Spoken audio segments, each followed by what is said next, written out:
I run a nonprofit that we do prevention education on human trafficking. It's called the Set Me Free Project. And I had no intention of starting a nonprofit and doing this work. And I had personally been working in the area of women in sexual and domestic violence and addiction and things like that. I am personally a survivor of sexual and domestic violence.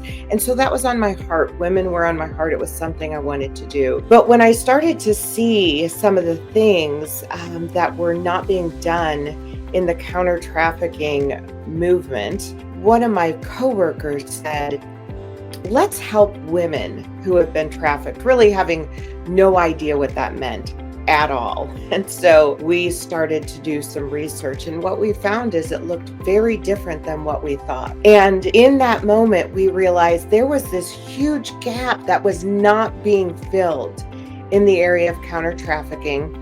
And so we decided to fill that gap. We now have a curriculum today from kindergarten through 12th grade for youth, and curriculum for adults of every facet of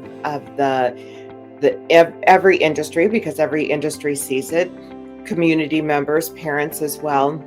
And we do trainings, but that was never my intention. My intention was to continue to speak and to continue to work with women in these areas and do what I was doing.